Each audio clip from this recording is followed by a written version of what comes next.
자, 수사기라는 얘기 뭐 들어보신 분이 있나요? 자, 수사학은 이제 아리스토텔레스가 중요하게 생각을 했던 이론인데, 뭐 레토릭이라고 하기도 하고요. 뭐 정치 쪽에서 요즘에 레토릭이라는 단어를 쓰는 경우도 있죠. 그거랑은 조금 다른 얘기입니다. 좀 부정적인 의미고, 그거는. 자, 수사학은 그 말 그대로 말을 꾸미는 수식을 하는 이 학문이라고 보시면 돼요. 그러니까 언어나 글에 수학이나 다른 과학처럼 수식을 적용한다라고 생각을 하시면 됩니다. 뭐 일종의 이론이고, 말을 잘하는 방법, 상대방을 설득시키는 방법, 뭐 이런 거에 대한 학문이라고 보시면 될 것 같아요. 자, 그래서 에토스, 파토스, 로고스 세 가지로 구성이 됩니다. 뭐 이제 그래서 외부에서 이 관련된 책들도 있고 뒤에서 제가 소개를 하겠지만, 뭐 영업적인 부분에서 요 수사학을 쓰는 경우는 사실 많지는 않은 것 같아요. 이제 학문, 인문학이나 어떤 이런 거를 소개할 때 뭐 많이 이야기가 나오기도 합니다. 자, 간단하게 설명을 드릴 건데, 사실 간단한 학문은 아니에요. 저도 이 아리스토텔레스의 번역본도 읽어보기도 하고 관련된 내용들을 읽어보고 공부를 해봤지만 알면 알수록 상당히 심오하고 어렵습니다. 네, 근데 이제 우리는 수사학으로 만나는 보험 영업, 말 그대로 보험 영업의 중요하게 뭔가 연결시킬 수 있는 이런 포인트들에 대한 이야기들만 할 거기 때문에, 자, 그거에 대해서 제가 정리를 해서 좀 여러분한테 소개를 드리는 거라고 생각을 하시면 될 것 같아요. 자, 에토스는, 자, 그 화자, 그러니까 말하는 사람의 성격이라고 제가 말은 표현했지만 그 개인의 성격을 얘기하는 건 아니에요. 자, 우선은 좀 더 얘기 드릴게요. 말하는 사람의 인격, 신뢰감, 뭐 그리고 감성과 인격적, 그리고 논리적으로 관심과 호감, 신뢰를 얻은 후 이러고는 있는데, 이건 제가 좀 이따가 말씀을 드리고요. 자, 우선 화자의 성격이 개인의 성격이 아니라고 했는데, 에토스는 이렇게 생각하시면 돼요. 그 사람의 어떤 사회적인 지위, 그리고 그 사람이 지금 놓여져 있는 상황, 뭐 모든 게 다 해당이 될 수 있습니다. 그 사람의 어떤 화법, 말투, 뭐 심지어 입고 있는 옷이라든지 뭐 어떤 단어 선택, 그 사람의 직업, 뭐 이런 것들이 다 해당이 됩니다. 자, 그래서 이제 에토스는 예를 들면 쉽게 생각하면 이런 게 있을 수 있어요. 저 의사분들이 가끔 유튜브 채널 같은 데서 막 보험 이야기를 해요. 우리가 보험 설계사가 봤을 때는 전혀 맞지 않는 얘기들도 있어요. 하지만 의사가 보험에 대한 이야기를 함으로써 시청자들은 어떻게 느끼냐면, 이 사람이 보험에 대해서 전문가가 아닌데도 불구하고 그 사람의 이야기에 신빙성을 갖고 믿음을 갖게 됩니다. 신뢰를 가지고.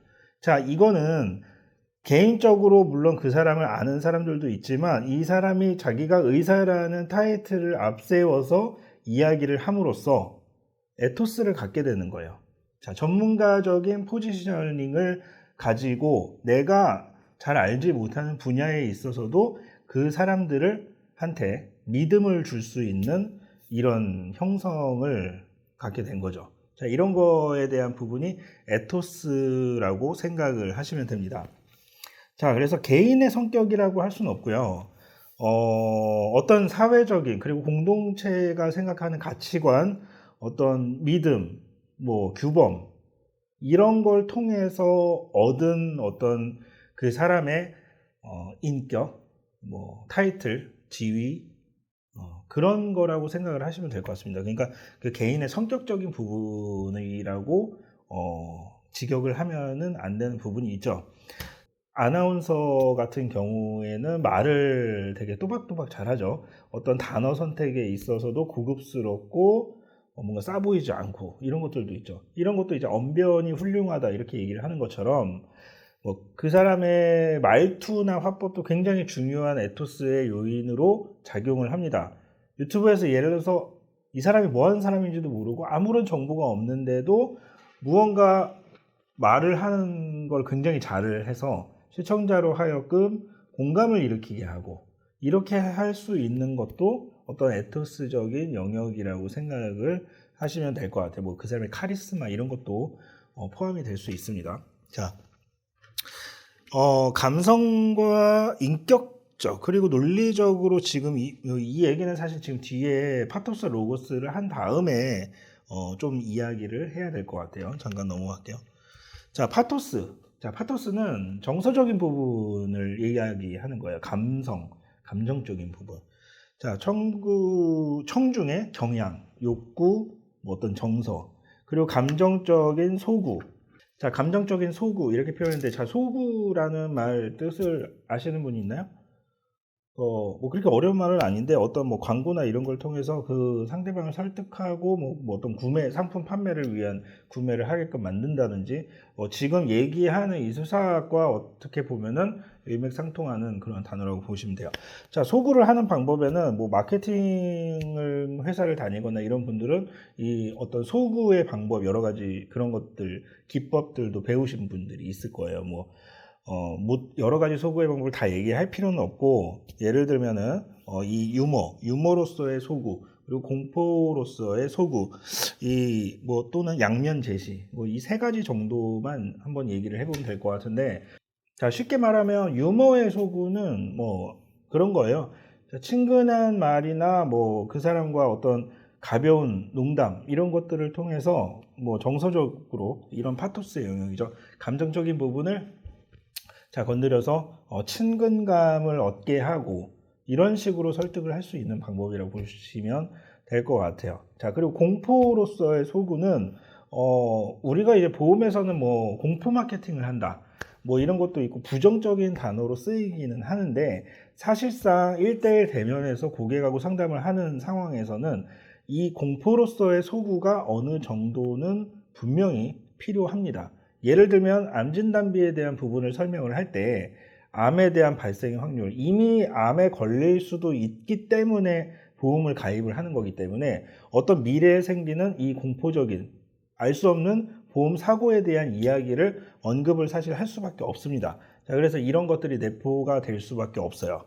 자, 그리고 양면 제시 이런 거 같은 경우는 뭐 이거예요. 이거 아니면 저거. 어떤 여기 두 가지의 장단점에 대한 효과와 이런 거를 어필을 함으로써 이렇게 상대방을 설득하고 설명을 하는데 쓰이는 그냥 간단한 이런 것들이 있다라고 생각을 하시면 되는데, 자, 이런 거에서 정서적인 공감의 영역을 차지하는 게 이제 파토스의 영역이라고 보시면 될 것 같아요.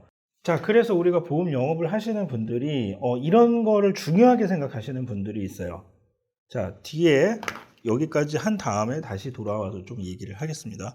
자, 로고스는 이제 뭐 그 단어에서 느낌이 오죠. 자, 지식적인 부분을 이야기합니다. 어떤 논리적이고 지식적이고 어떤 예를 들면 우리가 약관에 대한 내용을 굉장히 깊이 있게 잘 설명을 한다든지 뭐 이런 설명을 통해서의 이런 영역을 볼 수 있겠죠. 자, 어원적으로 볼 때는 그 말 자체를 이야기합니다.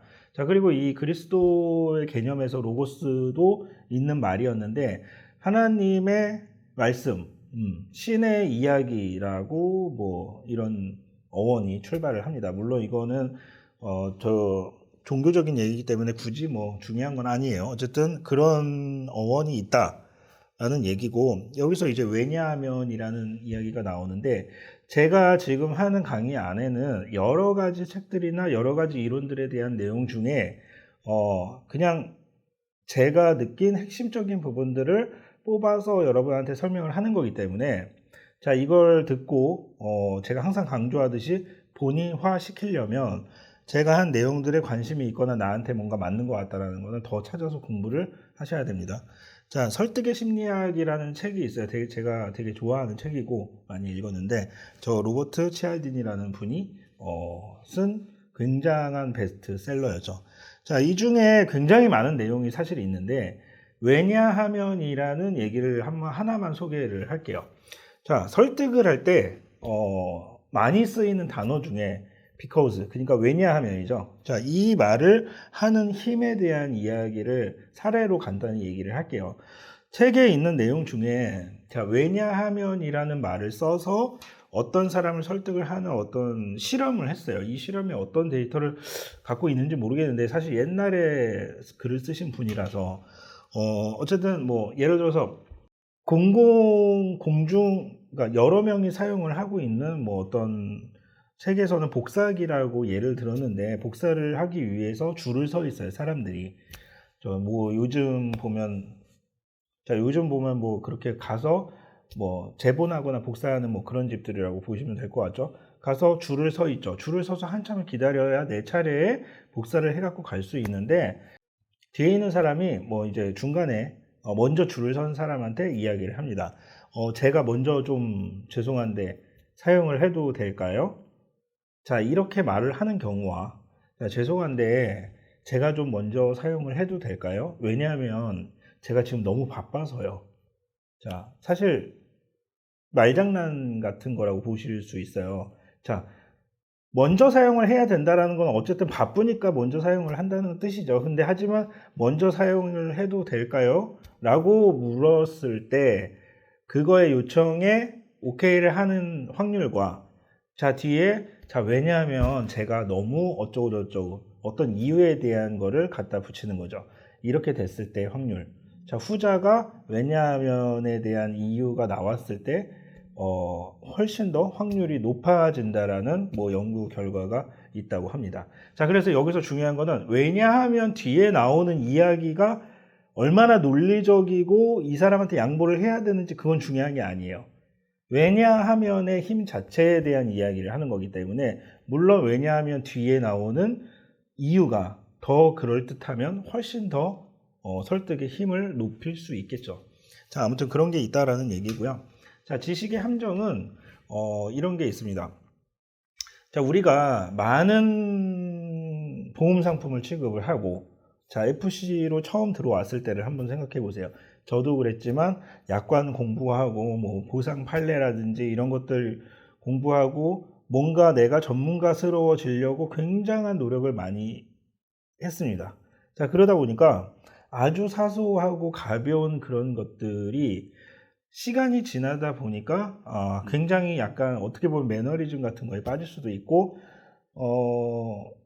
흔히 우리 이런 거 예를 들어 볼게요. 제가 고객들을 만나서 뭐 병력에 대한 부분을 물어봐요. 3개월 이내에 뭐 입원 수술이 있었냐, 입원 수술 필요 소견이 있었냐, 뭐 2년 이내에 입원 수술이 있었냐 등등 뭐 있죠. 그리고 계약 전 알릴 의무라든지 고지사항이라든지 뭐 유사암, 소외감, 보험에 관련된 용어들은 사실 되게 많아요. 근데 가입자들은 되게 생소한 단어긴 하거든요.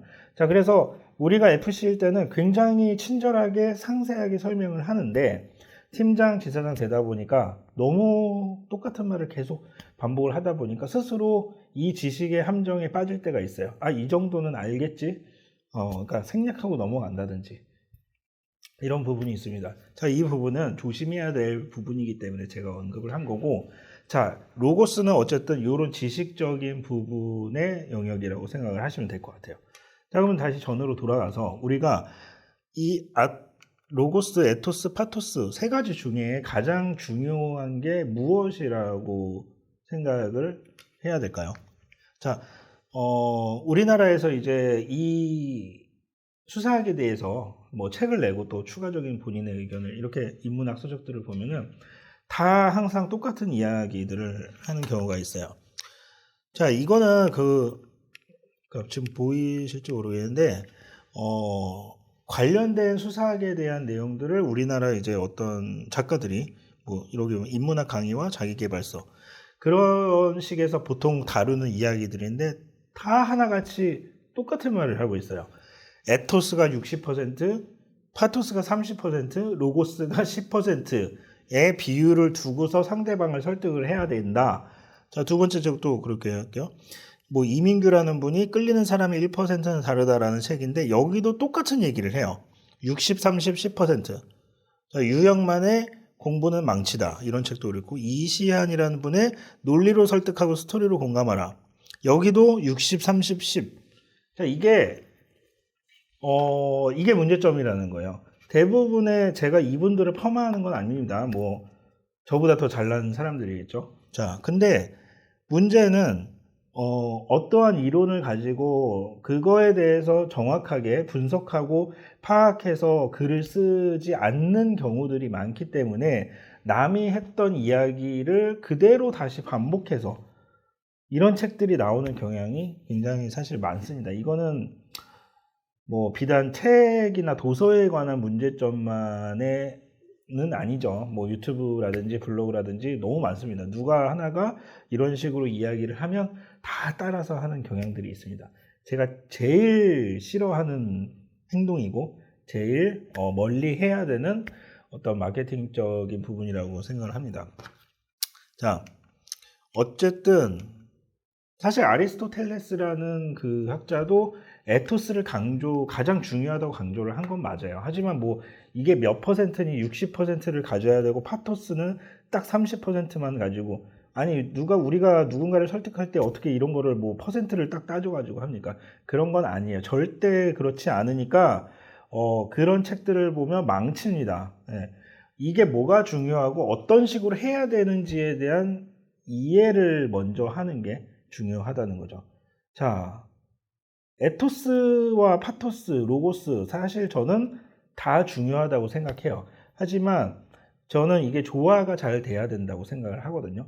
에토스만 강조해서도 안 돼요. 아까 사례처럼 의사가 본인의 타이틀을 가지고 자기가 잘 모르는 어떤 보험에 관한 이야기를 그냥 본인의 의학적인 관점에서 가치관만 가지고서 떠드는 행위, 그러면 일부는 설득은 될 수 있겠죠. 잘못된 마케팅과 영업이 될 수 있습니다. 정확하지 않은 어떤 이야기를 할 수도 있겠고요. 좀 반쪽지라고 볼 수 있죠. 자, 파토스에 대한 부분만 강조를 하다 보면 감정에 치우친 영업을 하기 때문에 이것도 전문가스럽지는 못해요.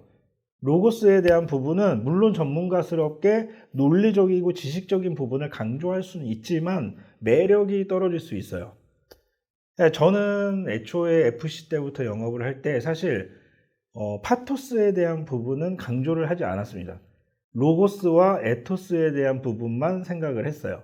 그랬을 때 문제점은 뭐냐면 고객들과의 최소한의 친밀도가 떨어지기 때문에 고객들한테 물론 저를 전문가로 보고 따라오는 고객들이 많지만 그 외에 다른 고객들은 굉장히 저를 차갑고 냉정하고 혹은 심한 경우에는 재수없다, 싸가지 없다, 이렇게 표현을 하시는 분들도 많이 있습니다. 자, 그렇기 때문에 파토스에 대한 부분도 저는 어느 정도는 필요하다고 생각을 합니다. 예를 들면, 자, 제가 이제 지사장 이상이 된 다음부터의 영업의 스타일이 좀 바뀐 부분들이 있어요.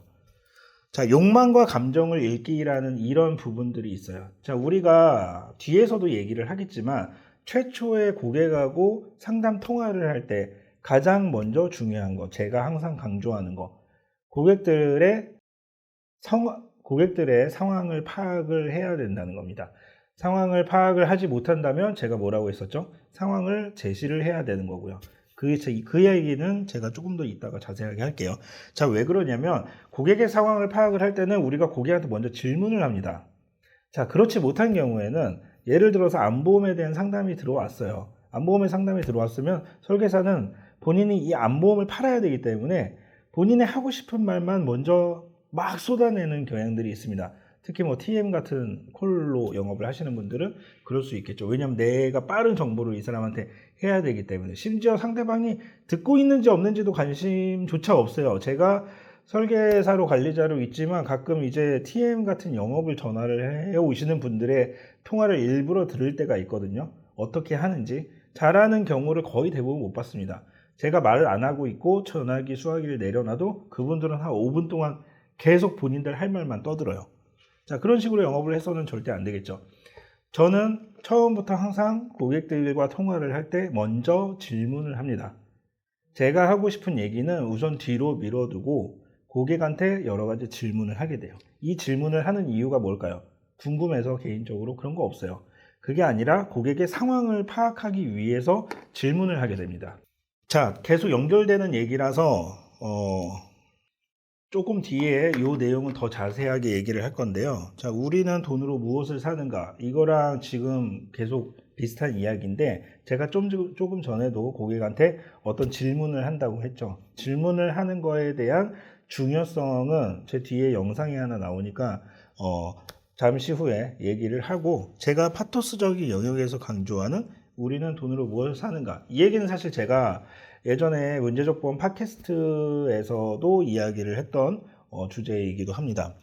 고객들한테 제가 실제로 했던 이야기고 많이 하는 화법의 아주 기본적인 내용이라서 소개를 하는 건데, 사실 제가 만든 얘기이기도 해요. 자, 감성적인 영역이에요. 근데 모든 고객들한테 다 이런 얘기를 하지 않습니다. 자, 우리가 암보험에 대한 설명을 할 때 이제는 사실 너무 진부한 얘기가 됐어요.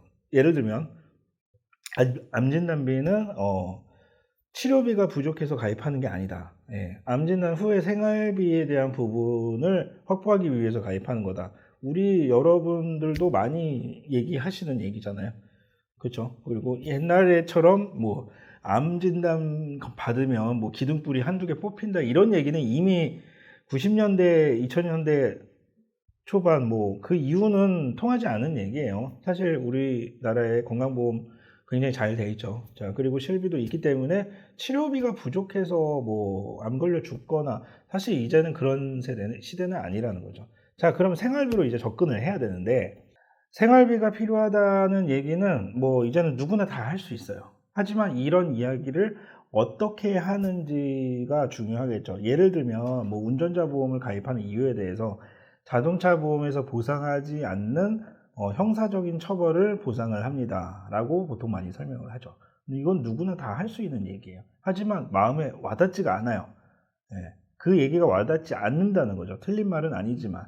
자, 암진단비 같은 경우도 예를 들어서 조금 더 구체적으로 한번 들어가 볼게요. 생활비가 필요하다는 부분에 대해서. 제가 이제 의사 고객분들이 많이 있는데 어떤 의사분이 예전에 실제로 이런 이야기를 했습니다. 실비는 굳이 가입하고 싶지 않다. 왜냐면 의사분들이 어떤 성향에 따라서, 물론 다 그런 건 아닙니다. 실비를 가입하지 않는 가입자분들이 꽤 많이 있어요. 왜냐면은 의료진 할인이 되기 때문에 실제 치료비 자체에 대한 부분이 크게 걱정이 되지 않아요. 그래서 실비를 제외하고 진단비 같은 걸로 이제 보험을 구성을 하게 되는데, 어떤 의사분이 본인이 딱 원하는 암진단비에 대한 금액을 정확하게 얘기를 해 준 적이 있어요. 그래서 제가 물어봤죠. 이제 왜 그 정도 금액을 딱 꼬집어서 선택을 하신 거냐. 그랬더니 자기가 봤을 때 통상적으로 성인들의 남성을 예를 들면은 5년의 기간 동안 5년 후에 완치가 됐다는 가정하에, 만약에 가정을 못 한다면 그건 뭐 죽겠죠. 의미가 없는 거죠.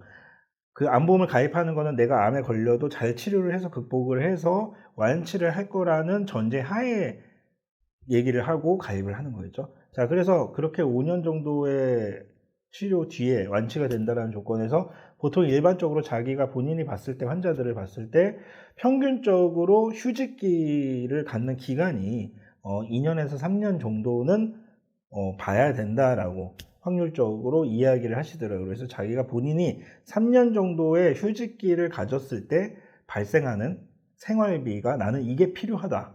정확하게 딱 그 금액을 이야기를 하신 겁니다. 저는 그 고객분한테 굉장히 현명한 선택이라고 박수를 쳐드리고 싶었어요. 실제로 그렇게 얘기를 했고요. 자, 이런 사례를 이야기를 실제로 합니다. 저는 고객들한테. 그 고객분의 사례를 빌려와서 또 다른 고객에게 이런 사례를 얘기를 하는 거죠. 생활비가 단순히 필요하다는 얘기 정도로는 만족스럽지 않아요. 고객들이 움직이지 않아요. 자, 또 하나의 얘기가 있습니다. 우리는 돈으로 무엇을 사는가? 우리가 보험료를 지불을 합니다. 암보험을 가입을 해요. 10만원짜리 1억의 암 상품을 가입을 했습니다. 자, 우리는 통장에서 매달 자동이체로 10만원씩이 빠져나가고 있어요. 자, 근데 나한테 지금 생긴 건 뭐죠? 뭐 종이 증권 한 장 딸랑밖에 없습니다. 나한테 뭐 하나 얻어진 게 없어요. 금전적으로. 그 1억에 대한 암진단비를 내가 산 거 같지만 암에 걸릴지 안 걸릴지 모르기 때문에 그 1억을 나한테 주는 것도 아니에요. 그것도 불확실하죠. 우리는 매달 10만 원씩의 큰 금액을 20년 동안 납입을 하면서 무언가를 구매를 하게 됩니다. 과연 그러면 우리가 무엇을 구매를 한 걸까요?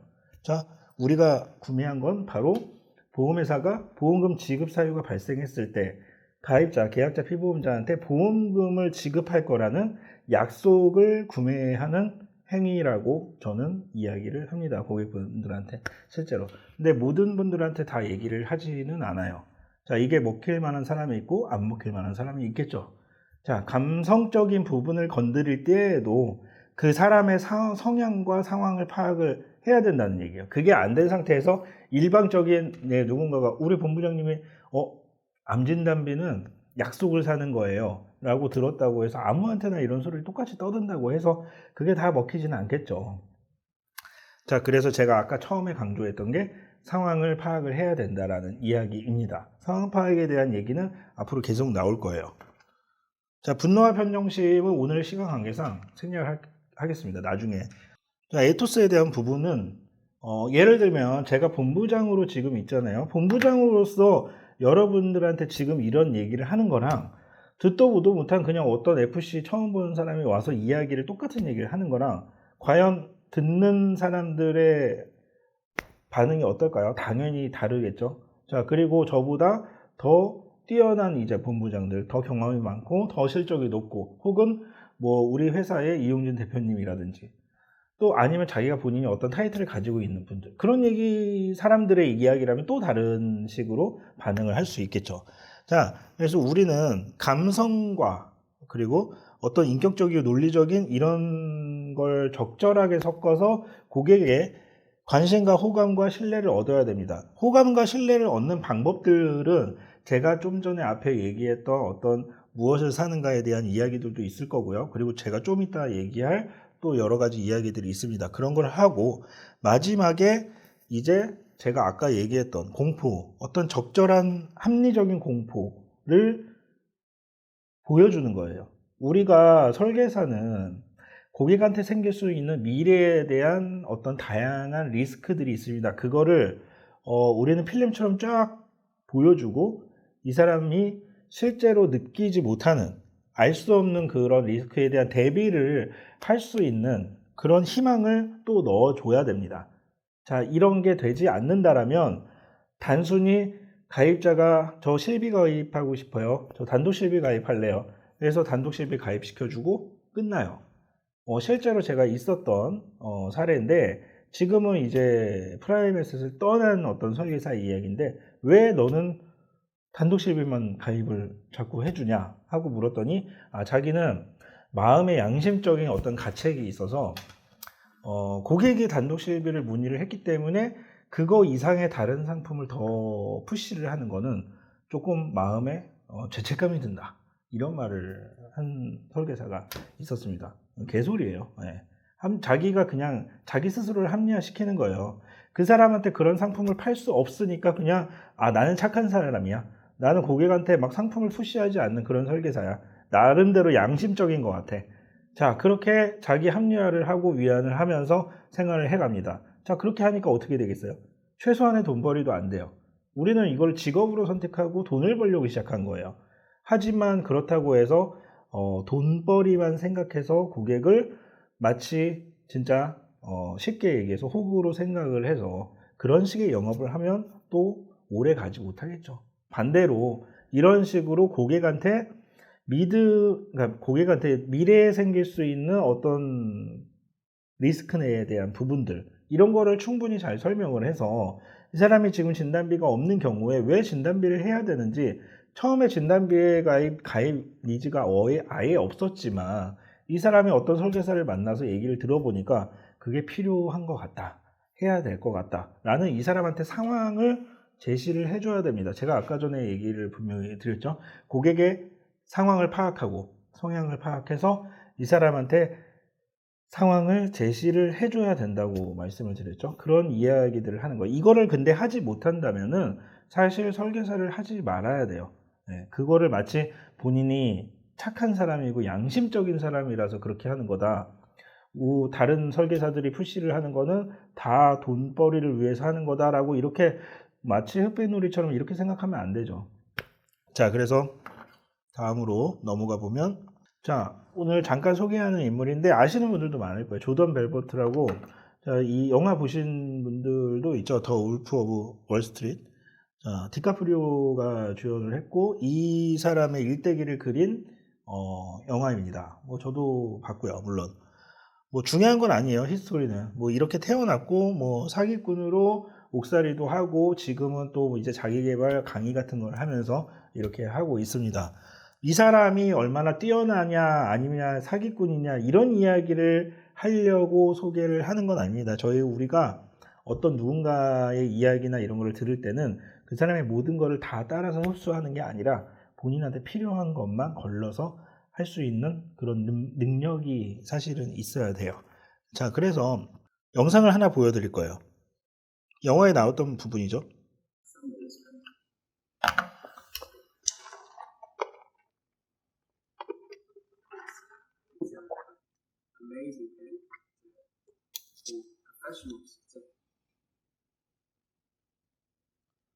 You can use the pen to write down thoughts from your life you can remember. Well, this pen works first. Sell me that pen. Watch. Go on. You sell this fuck pen? That's my boy right there. This pen. Fucking sell anything. Would you do me a favor? Write your name down on that napkin. I don't have a pen. Exactly. Supply the name. He's creating urgency.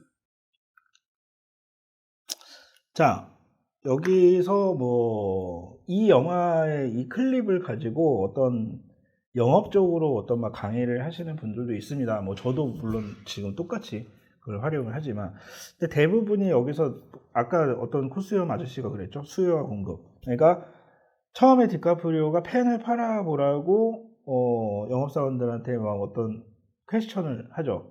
하지만 대부분은 뭐 이 펜이 어떻고 저떻고 뭐 잘 써주고 비싸고 이런 얘기를 하게 되죠. 자, 여기서의 문제점은 바로 이거예요. 우리 보험 설계사들도 똑같아요.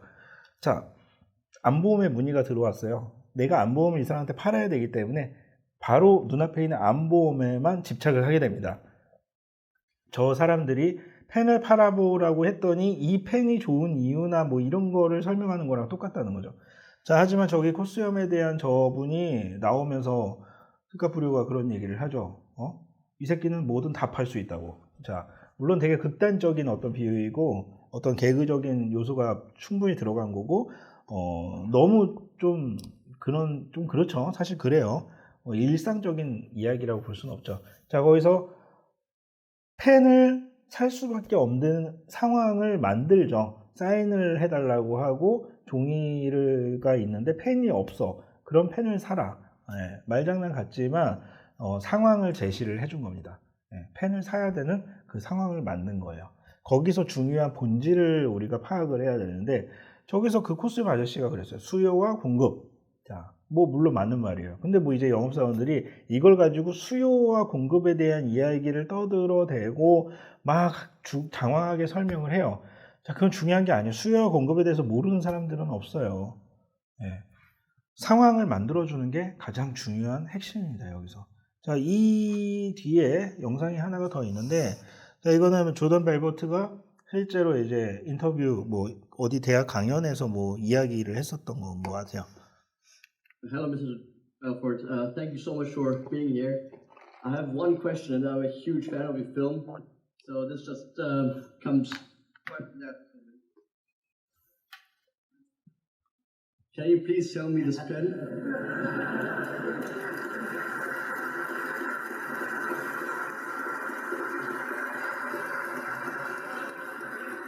You know, no one's ever asked me that before. It's the first time. So let me tell you what that whole exercise really stands for, right? So the whole "sell me this pen" narrative is really it's a test that you give to a salesman to see if they really understand what selling is all about. If you ask someone who's not a professional salesman, who doesn't have the right instincts, they'll start actually trying to sell you a pen. This pen is great. This pen writes upside down. It's the best value for its money. This pen will last forever. Here, buy this pen. Here's the thing. The only one rational thing you could do when someone says, "Sell me this pen," and that is to start asking them. 자, 중간에서 이제 끊어서 제가 설명을 좀 할게요. 이 실제 조던 벨포트라는 사람이 영화에 나왔던 자기의 일대기 중에 어떤 그 디카프리오의 얘기를 듣고서 실제 여기 강연에서 팬이 똑같이 상황을 얘기를 합니다. 주머니를 뒤적거리서 팬 이야기 드립을 치죠. 야, 그랬더니 조던 벨포트가 자, 방금 얘기한 것처럼 굉장히 많이 받는 질문이다. 자, 근데 이게 세일즈맨을 시험하는 이야기라고 하죠. 자, 그리고 여기서 이 아저씨가 조던 벨포트가 얘기하죠. 그 고객한테 질문을 먼저 하는 거라고. 자, 사실 저는 뭐 제가 잘났다라고 저를 치켜 세워서 여러분들한테 이런 얘기를 하는 게 아니에요. 뭐 여러분들이 영업적으로 무언가 도움이 되는 어떤 이런 에너지나 쉿이 생기고 그 다음에 우리가 영업을 실제 잘할 수 있으면 저한테도 좋고 여러분들한테도 좋은 거죠. 제가 뭐 나는 이렇게 잘난 사람이다 이런 얘기 떠들어봤자 저한테 지금 당장 하나도 도움이 안 돼요. 자, 이 영상은 사실 제가 이 강의는 몇 년 전부터 했던 건데 계속 업그레이드를 하고 있는 과정이거든요. 근데 이 실제 조던 벨포트의 이 강의 영상은 최근에 제가 삽입을 한 거예요. 실제 이런 걸 했었는지도 저는 최근에 알게 됐어요. 저는 사실 놀라웠던 게 뭐냐면 이 조던 벨포트가 하는 이야기, 이거에 대한 뒤에 비하인드에 대한 이야기들을 할 때 제가 이미 가지고 있던 어떤 세일즈로서의 마케팅, 물론 이걸 누군가한테 그동안 알게 모르게 배웠거나 내 스스로 습득을 해서 체험한 것들도 있겠죠. 하지만 제가 말한 거랑 놀랍게 맥락은 일치합니다. 자, 그들에게 질문부터 하는 거다라는 게 제가 계속 얘기를 했던 거죠. 고객한테 먼저 질문을 하고 그 사람의 상황을 파악을 해야 된다. 자, 그리고 상황을 제시를 해주는 거죠. 자, 이러면 첫 통화에서의 기본적인 거는 다 끝나요. 자, 조금 더 보겠습니다. So tell me, how long have you been in the market for a pen? What type of pens have you used in the past? Is it business or personal? Typically, when you buy a pen, what type of money do you spend on one? Do you buy expensive pen? The key to selling is to find out, step one of your clients. 자, 첫 번째 핵심, 고객의 니즈를 파악하는 거라고 그랬죠. 이거는 우리가 설계사들이, 세일즈맨이 고객한테 어떤 질문을 던지고 그 사람의 히스토리를 파악을 하면서 알게 될 수 있습니다. Needs, values. What can they look at themselves? What do they need? And you're looking to fill that need at the most basic level, right? Well, when you just go out and try to sell something to someone, what you're saying is, I don't give a shit about you. I'm just going to ram this down your throat, right? I want to know what you need. I want to know what you've done in the past. So you ask questions. If I ask someone, hey, so how long have you been in the market for a pen? They say, oh, I'm not looking for a pen. Great, have a nice day. I don't sell people the things that people are looking for. I wouldn't try to sell you a pen if you're not looking to buy a pen. So if someone said to me, I say, wow, this person really. 자, 여기서 또 중요한 얘기가 하나 나옵니다. 자, 우리가 온라인 영업을 보통 한다라고 설계사들을 한번 볼게요. 물론 대면이나 개척 영업 하시는 분들은 약간 이해가 안 될 수도 있습니다. 자, 저는 이제 온라인 영업의 그 상황에서의 이야기를 하는 건데, 보통 우리가 블로그를 쓰고 뭐 유튜브로 영상을 찍어서 업로드하고 카페, 지식인, 댓글, 커뮤니티, SNS 온갖 온라인 활동을 하죠. 자, 그래서 고객들한테 문의가 옵니다. 뭐 전화가 오는 경우도 있지만 대다수는 사실 문자나 카톡으로 오는 경우가 사실 많을 거예요. 대부분 여러분들이 카톡으로 문의가 들어왔을 경우에 자, 어떻게 하죠? 전화하시는 분들이 많이 있나요? 나는 전화해요. 그런 사람이 있어요, 물론. 하지만 대다수는 전화를 하지 않습니다. 왜냐하면 전화번호를 물어봤을 때 잘 안 줘요, 사실. 알고 있습니다. 자, 그래서 전화번호를 물어보는 것보다는 내가 카톡과 이 사람이 카톡으로 물어봤으니까 나도 카톡으로 간단한 정보를 받아서 설계를 비교를 해주죠. 자, 우리가 대리점에 있으니까 어떤 설계사가 그럽니다. 대리점 설계서니까 비교해줘야 되는 게 일 아니냐? 맞아요. 맞습니다. 자, 그러니까 프라임에셋에서 저희한테 비교 설명 확인서를 제출하라고 그렇게 닥달을 하죠. 물론 프라임 본사에서 하는 건 아니에요. 대리점 협회에서 그러는 거죠. 자, 우리는 비교해주는 거 일이에요. 당연히 해야 되는 기본 업무의 하나죠. 하지만 그거보다 중요한 거는 따로 있는 거죠. 지금 이것처럼. 자, 그래서 실수를 하는 경우가 카톡으로 문의가 들어왔을 때 생년월일이 어떻게 되시죠? 기본적인 병력 정도 물어보고 뭐 암 얼마 원하시나요? 뭐 거기서 조금 더 업그레이드 되면 뭐 보험료 생각하시는 거 얼마인가요? 뭐 이렇게 해서 한 다음에 그러면 제가 설계해서 안내 드리겠습니다 하고 이제 보험료 딱 전산 돌려서 이제 저렴하면서 뭐 이렇게 자기 나름대로 구성을 해가지고 한 2개, 3개 회사 추려가지고 이제 고객분한테 줍니다. 그러면서 이제 간단하게 코멘트를 하죠. 대부분 이런 식이에요. 대부분. 그쵸? 네. 이렇게 하면 계약률이 높지가 않습니다. 굉장히 떨어질 수밖에 없어요. 자, 저는 처음부터 카톡으로 문자나 전화가 오지 않는 이제 텍스트로 문의가 들어오는 경우에 제일 먼저 첫 번째로 하는 이야기는 전화번호 남겨주세요. 전화로 안내 드리겠습니다. 자, 이렇게 하는 경우에 물론 저한테도 전화번호를 안 주는 분들이 있어요. 예를 들면 제가 지금 뭐 통화가 힘들어서요. 뭐 카톡으로 하면 안 될까요? 물론 카톡으로 해도 됩니다. 근데 저는 거기서 거절을 해요. 전화번호 지금 통화가 안 되시면 번호 남기시고 통화 원하는 시간 말씀하시면 그때 전화 드리겠습니다 라고 이야기를 보통 합니다. 자, 여기서 저희가 고객을 걸릴 수가 있어요. 제 경험상 전화번호를 안 주고 피하는 분들은 계약으로 이루어지는 경우가 사실 거의 없습니다. 네. 경험이 있으신 뭐 팀장, 지사장 분들은 아마 공감하실 거예요. 저는 그래서 걸러냅니다. 쓸데없는 시간 낭비를 할 필요가 없거든요.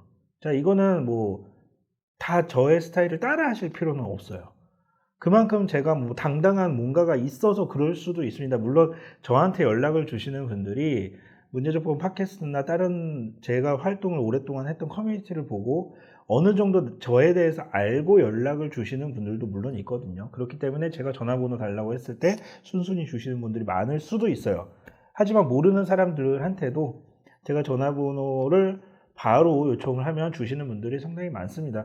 왜냐하면 이 사람들은 보험을 내가 가입을 하고 싶어서 혹은 알아보려고 하기 때문에 연락을 주시는 거기 때문에 심각한 전화 포비아를 가지고 있지 않는 이상은 대부분 줄 수밖에 없습니다. 자, 그리고 전화번호를 물어볼 때도 이렇게 물어보시면 안 돼요. 전화번호 좀 주실 수 있나요? 전화번호 알려주실 수 있나요? 아니면은 몇 시쯤 통화가 가능하세요?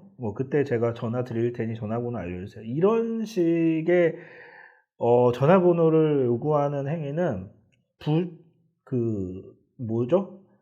안 줄 가능성이 높아요. 왜냐면은 지금 통화 괜찮으세요? 지금 바쁘세요? 고객이 바쁘지 않아도 상대방이 그렇게 물어보면 바쁜가? 바쁘다고 할까? 네. 생각할 틈을 줄 필요가 없습니다.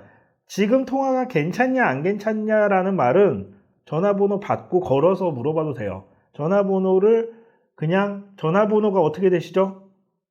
그냥 이게 끝이에요. 자, 그럼 전화번호 받았습니다. 전화 걸어요. 지금 통화 괜찮으신가요? 그때 물어봐도 됩니다. 충분히. 네, 쓸데없이 내가 이 사람한테 전화번호를 주는 행위가 이 사람은 나한테 어떤 되게 부탁스럽게 이렇게 하는데 그럼 내가 안 줘도 될 것 같은데 굳이 안 줘도 할 수 있는 것 같은데 이런 가능성을 자꾸 만들어주는 거죠. 네, 그런 생각을 하는 게 아니라 바로 요청을 하시면 됩니다. At a sell. Because the biggest mistake that rookie sales are making, they try to sell to everybody. Versus weeding out people who are not interested and only selling to those who are.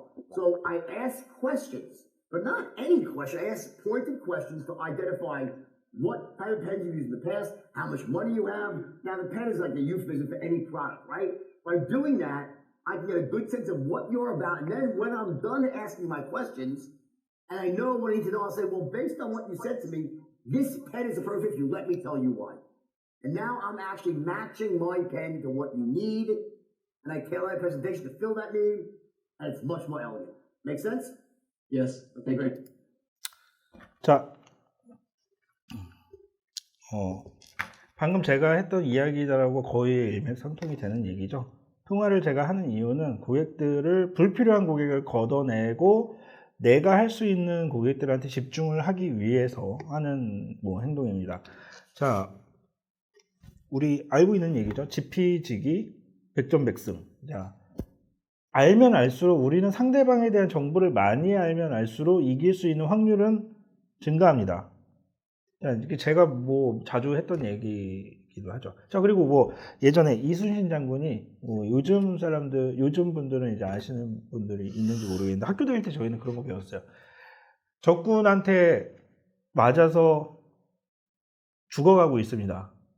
그러면서 이순신 장군이 그런 이야기를 했다고 하죠. 진짜인지 아니겠지만 나의 죽음을 적에게 알리지 마라. 네. 자, 이게 무슨 얘기일까요? 자, 정보는 굉장히 중요한 거예요. 상대방과 나, 이게 꼭 적과 적의 상황만이 있는 건 아니죠. 우리는 고객과 설계사의 입장에서 싸워서 이기는 게 아니라 우리는 정보를 습득을 해서 그 사람의 정보를 파악을 하고, 그리고 이 사람의 성향과 니즈를 정확히 파악해서, 그리고 이 사람한테 합리적으로 팔 수 있는 매력적인 상품을 우리는 제안을 해서 계약으로 체결을 해야 됩니다. 굉장히 일련의 과정들이 복합적으로 유기적으로 작용이 돼서 실제 계약까지 이루어지는 거예요. 그래서 우리는 상대방의 정보를 많이 알면 알수록 좋다.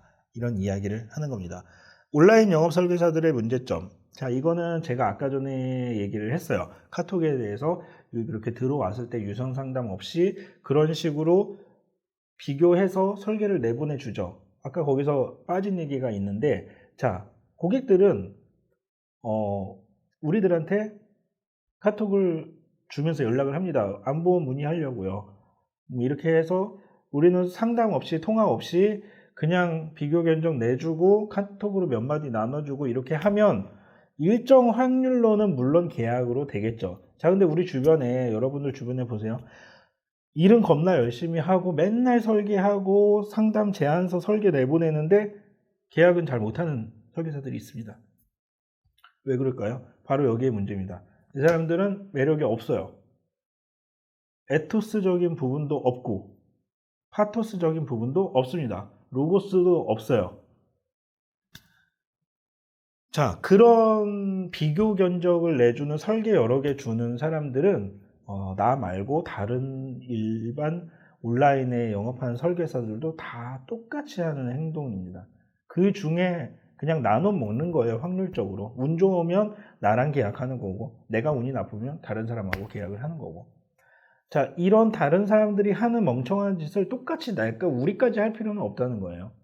그게 아니라 정말로 이 보험의 본질, 너가 가입하려고 하는 본질에 대해서 다시 한번 그 사람과 이야기를 나누면서 임팩트 있는 전화로 유선 상담에 한 방을 남겨준다면 그 고객은 여러분이 어떤 설계를 줘도 가입을 할 거예요.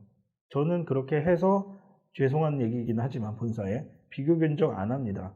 그렇게 통화 10분, 20분, 30분 한 다음에 그냥 딱 한 개 회사로 그냥 종결을 지어줘요. 그래서 최종적으로 당신한테 가장 맞는 게 내가 볼 때는 이거다. 자, 그리고 아까 제가 그 얘기했죠. 약속을 구매하는 행위다. 이런 이야기가 나온다면 따라서 자연스럽게 하위 보험사는 걸러낼 수 있습니다. 롯데, 흥구, 메리츠, 한화, MG, 제가 잘 팔지 않는 회사들이에요. 네, 이런 회사들은 믿고 거르게 할 수 있습니다. 그러면 이미 저는 그 사람들보다 우위에 올라서요. 왜냐하면 하나손해보험 저렴하죠. 예전에는 MG 저렴했었죠. 롯데, 흥구 저렴하죠. 온라인에 유행하는 약간 국민 설계 같은, 유튜브의 국민 설계, 그런 거 다 깰 수 있습니다. 네. 뭘로? 파토스와 에토스, 자, 그리고 로고스는 살짝만 섞어주면 돼요. 이런 부분으로 내가 그 사람들이 유튜브에서 저기 구독자 많은 누군가가 이런 얘기 했는데 막 30년나 80세 만기 해야 된다고? 아무것도 중요한 거 아니에요. 전화통화로 내가 상대방한테 이런 거를 어필할 수 있는 능력이 된다면 그런 거 다 깨부시고 내가 원하는 상품 팔 수 있습니다. 자, 뭐 여기는 제가 책을 3가지를 소개하는데 제가 개인적으로 굉장히 좋아하는 책이에요. 전쟁의 기술, 유명한 책이죠. 설득의 심리학, 아까 나왔던, 그리고 아리스토텔레스의 수사 번역본. 3가지는 영업을 하는 데 있어서 저는 개인적으로 굉장히 도움을 많이 받았던 책들입니다. 나중에 시간 되시면 한 번씩 읽어보시면 좋아요. 자, 그리고 고객의 문제를 해결하라, 전문가가 되어라, 친분을 쌓지 마라. 이거는 이 뒤에 얘기가 나오는데 제가 해볼게요. 자, 문제적 보험. 지금 여기 있는 분들은 다 알죠. 문제적 보험은 제가 가진 브랜드 이름입니다. 자, 퍼스널 브랜딩 굉장히 중요하죠. 지금 뭐 다들 강조하고 있어요. 근데 보험 쪽에서는 유난히 늦어요. 이상하게 보험은 굉장히 보수적이고 느리고 폐쇄적이고 뭔가 답답합니다.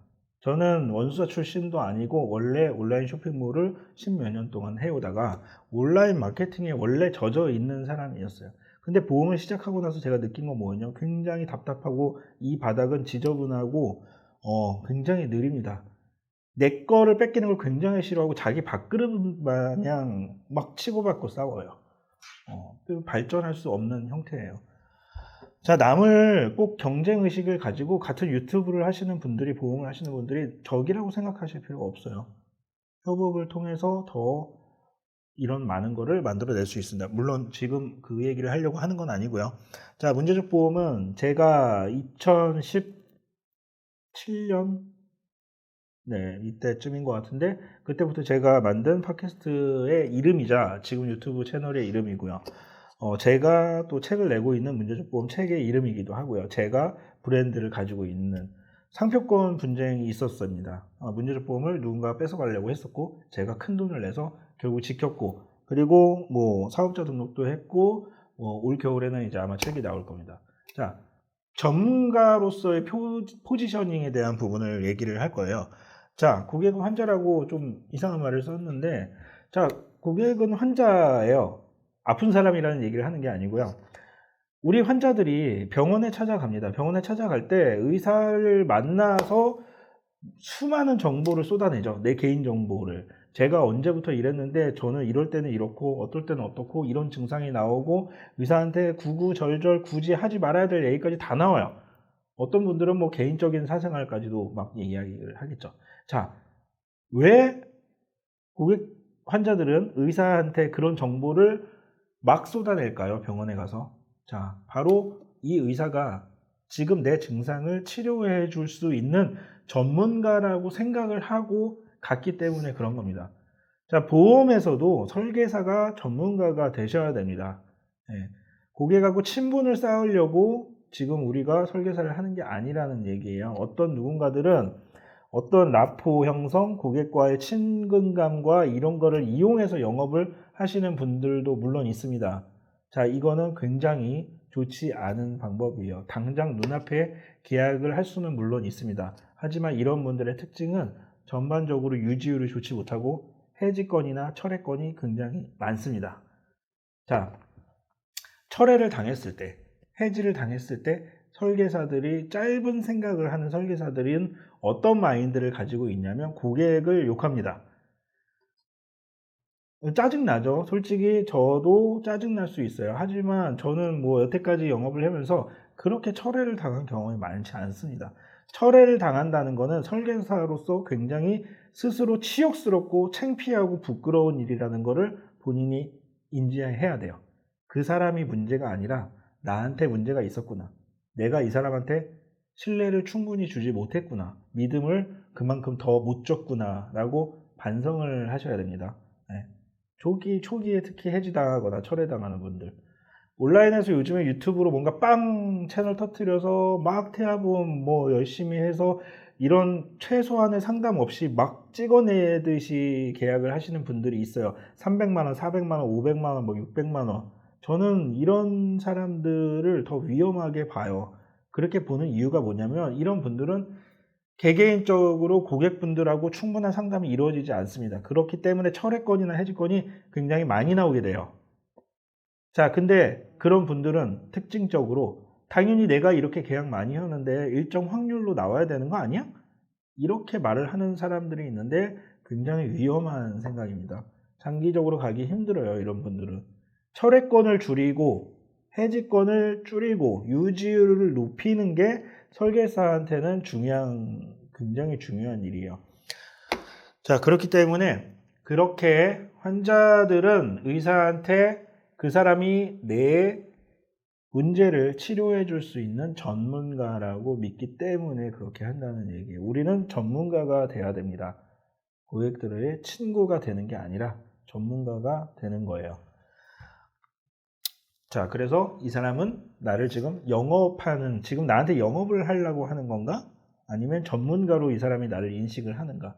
굉장히 중요한 거고, 이 둘 중에 여러분들이 어떤 포지셔닝을 가지고 스스로를 내가 전문가의 영역으로 고객들한테 나설 건지, 아니면 뭐 아까 얘기한 파토스의 영역을 강조해서 친근감으로 갈 건지, 그거에 따라서 굉장히 갈림이 바뀌게 됩니다. 자, 전문가로 포지셔닝을 해야겠다라고 마음을 먹게 되잖아요. 그러면 설계사는 굉장히 힘들어집니다. 바쁘고 할 게 너무 많아요. 공부할 것도 많고 컨텐츠도 개발해야 되고 내 어떤 무언가를 계속 연구하고 개발해야 됩니다. 하지만 이때부터 가장 이 세일즈로서의 중요한 포인트 되는 순간이 터닝 포인트가 찾아오게 됩니다. 자, 그 터닝 포인트가 찾아오는 이유는 뭐냐면 바로 그 순간부터 이 내 경쟁자들, 다른 보험 설계사들, 그런 사람들이 할 수 없는, 그리고 알지 못하는 그런 영역에 내가 발을 내딛게 되는 행위거든요. 이렇게 시작이 되는 거고, 그런 기회가 찾아오게 됩니다. 자, 그래서 내가 그 경쟁자들과 전혀 다른 방식의 포지셔닝을 세울 수 있는 그런 기회가 되는 거라고 생각을 합니다. 문제적 보험이 탄생한 배경도 이런 곳에서 나왔고요. 다른 사람들은 보험을 팔 때 다 좋다, 이렇게 해야 된다, 여기가 좋습니다, 여기가 더 넓습니다, 여기가 더 많이 줍니다, 매회 지급합니다. 저는 여기가 안 좋습니다, 이래서 안 됩니다, 이렇게 하시면 안 됩니다, 반대로 나왔습니다. 네, 거의 10년 가까이. 자, 그렇게 하면서 문제적 보험이라는 이름도 거기서 태어났고요. 자, 저희 시그널 멘트 뭐죠? 아시는 분 있나요? 가장 큰 문제는 무엇이 문제인지 모르는 것. 당신의 문제를 해결하는 방송, 문제적 보험. 자, 얼마나 멋진 얘기입니까? 이 멘트는 제가 문제적 보험이라는 이름을 처음에 만들어 놓고서 한 일주일을 고민했어요. 시그널 멘트를 어떻게 만들어야 될까? 이 문제적 보험이라는 머릿속에 느낌은 들어와 있는데 이걸 풀어내기 위한 문장이 필요했어요. 자, 문제가 있다. 보험이 문제가 있다. 문제 계속 생각하다 보니까 어느 순간에 이 문장이 쫙 연결돼서 저한테 들어오게 됩니다. 자, 그래서 이렇게 사용하게 됐죠. 자, 여러분들도 여러분들만의 전문가적인 포지셔닝을 만드셔야 됩니다. 자, 좋은 것은 항상 옳은 건 아니다. 하지만 옳은 것이 항상 좋다. 자, 얼마 전에 좀 오글거리죠. 이런 거 별로 안 좋아하는데 어쨌든 제 프라이머스의 이용진 대표님이 이제 부부장들 간담회에서 했던 이야기입니다. 많이 하고 다니는 이야기이시겠죠. 제가 뭐 대표님한테 잘 보이려고 이런 거를 마지막에 이렇게 넣은 건 아니에요. 제가 저희 본사의 이용진 대표님이던 아니면 본사의 여러 스태프들이던 혹은 다른 보험 설계사건, FC건 어떤 직급이던 그 사람의 지위와 뭐 이런 거를 막론하고 저는 무언가 그 사람들의 이야기나 행동에서 배울 게 있으면 제 걸로 배워오려고 하는 습성을 가지고 있어요. 어떻게 보면 이게 어떤 집요함일 수도 있고요. 또 뭐 다른 말로 얘기를 한다면 생략하겠습니다. 어쨌든 끝났으니까. 자, 이 말을 제가 들었을 때 굉장히 저는 마음속에 어떤 무언가를 살짝 움직임을 받았습니다. 대표님이 이 얘기를 하면서 여러 가지 표현들을 했지만 좋은 게 항상 옳은 건 아니다. 좋은 거는 뭘까요? 좋은 건 뭐고 옳은 건 뭘까요? 여러분들의 가치관에 따라 달라요. 좋은 거, 지금 내가 나한테 좋은 것들이죠. 뭐 돈이 될 수도 있고요. 당장 눈앞에 뭐 좋은 차, 내가 갖고 싶은 것들, 뭐 이런 것들이 있을 수 있습니다. 나한테. 자, 근데 그런 것들이 다 올바르지는 않을 수 있다는 거죠. 정당하지 않고. 네. 하지만 옳은 것은 항상 좋다. 그러니까 정도를 지키고 하지 말아야 될 것들을 하지 말고 여러분이 지키는 어떤 소신과 이 보험에서의 정말 딱 정직함, 뭔가를 스스로에 가지는 어떤 이런 가치관을 세워서 그걸 쫓아서 따라간다면 결과는 항상 오를 거라고 저도 이현주 대표님과 같은 생각으로 동의를 하는 바입니다. 자, 오늘 교육은 여기서 끝내겠고요. 자, 오늘 제가 말씀드린 내용이 여러분들한테 도움이 많이 되셨으면 좋겠습니다. 감사합니다.